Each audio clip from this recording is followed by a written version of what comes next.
Hello and नमस्कार everyone, मैं doctor महिमा भारत होम्योपैथी से।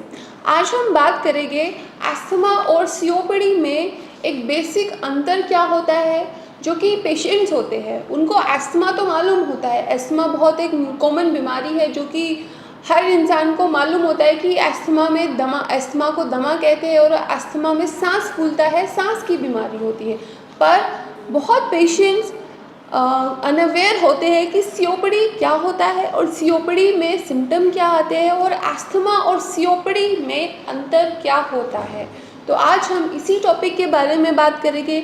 मैं आपको अपनी पहली भी वीडियोस में बता चुकी हूँ कि अस्थमा एक एलर्जिक रिएक्शन होता है हमारे एयरवेज पैसेज का, जिसमें जो एयर पैसेजेस है वो सिकुड़ जाते हैं, कंस्ट्रिक्ट हो जाती है, वहाँ पे इन्फ्लेमेशन हो जाती है। उसकी वजह से सिम्टम आते हैं, दमा के जो सिम्टम होते हैं, ब्रेथलेसनेस फील होती है पेशेंट को, चेस्ट में पेन फील हो सकता है, हैवीनेस फील हो सकती है, किसी भी पोलन ग्रेन या किसी भी एलर्जन से अस्थमा के सिम्टम ट्रिगर हो सकते हैं, अस्थमा के सिम्टम में बढ़ावा आ सकता है। वहीं दूसरी तरफ अब बात करते हैं सीओपीडी की।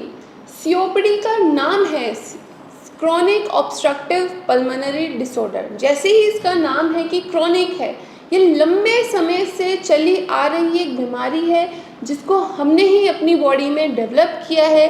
जो लोग स्मोकिंग करते हैं उनमें ज़्यादातर ये बीमारी डेवलप होती है, क्रॉनिक ऑब्स्ट्रक्टिव पल्मोनरी डिसऑर्डर। ये बीमारी 10-15 सालों से कोई व्यक्ति अगर स्मोकिंग कर रहा है, क्रॉनिक स्मोकर है, या फिर कोई स्मोकिंग के कांटेक्ट में पैसिव स्मोकर है कि कोई स्मोकिंग करता है और उसके साथ में रहता है तो वो स्मोक वो इनहेल कर रहे हैं, तो उन लोगों में ये बीमारी डेवलप हो जाती है। या फिर कोई स्मोकिंग भी नहीं करता है, कोई ऐसा किसी का ऑक्यूपेशन है जहाँ पे वो स्मोक उनके लंग्स में जा रहा है, वो ऐसी जो हार्मफुल गैसेस को इनहेल कर रहे हैं, तो उनके लंग्स में एक चेंज आ जाता है, उनके लंग्स में एक इरिवर्सिबल चेंज आ जाता है जो कि लंग्स का जो पार्ट है उसको डैमेज कर देता है और एक बीमारी डेवलप हो जाती है सीओपीडी। देखिए, अस्थमा और सीओपीडी दोनों के जो लक्षण होते हैं वो सेम होते हैं। जैसे कि अस्थमा में भी खांसी आती है, ब्रेथलेसनेस फील होगी, चेस्ट में पेन होगा। सीओपीडी में भी खांसी आएगी, बलगम आएगा, आपकी चेस्ट में दर्द आपको महसूस हो सकता है, टाइटनेस चेस्ट में फील हो सकती है, ब्रेथलेसनेस फील हो सकती है। तो ये जो अस्थमा और सीओपीडी का जो अंतर होता है ये जानना बहुत ज़रूरी होता है। इसलिए डॉक्टर्स आपको टेस्ट सजेस्ट करते हैं, वो इन्वेस्टिगेशन के बाद मालूम चलता है कि अस्थमा है या फिर सीओपीडी है। सीओपीडी में लंग्स काफ़ी हद तक डैमेज हो जाते हैं, जिसके सीओपीडी के सिम्टम्स को हम सिर्फ मैनेज कर सकते हैं।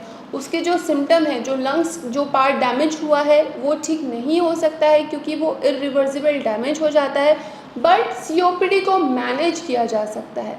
मैनेज इसलिए किया जा सकता है क्योंकि उसको अगर सपोज़ किसी इंसान को सीओपीडी है, उसको फर्दर कोई इन्फेक्शन भी हो सकता है, हल्का सा सर्दी जुकाम भी उसके लंग्स में एक बहुत बड़ा इन्फेक्शन क्रिएट कर सकता है, क्योंकि सीओपीडी होने के कारण से एक पेशेंट की इम्यूनिटी वीक हो जाती है और उसके लंग्स ख़राब हो रहे हैं, इसलिए उसके लंग्स जल्दी इन्फेक्शन को कैच कर लेते हैं।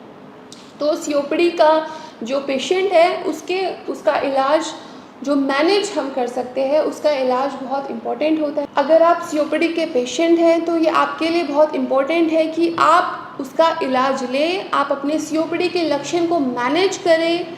हाँ, ये रिवर्सिबल चेंजेस है, पर सीओपीडी मैनेज हो सकता है, उसके जो वर्स इफ़ेक्ट्स है उसको कम कर सकते हैं, फ्यूचर में होने वाले इन्फेक्शन से हम आपको बचा सकते हैं।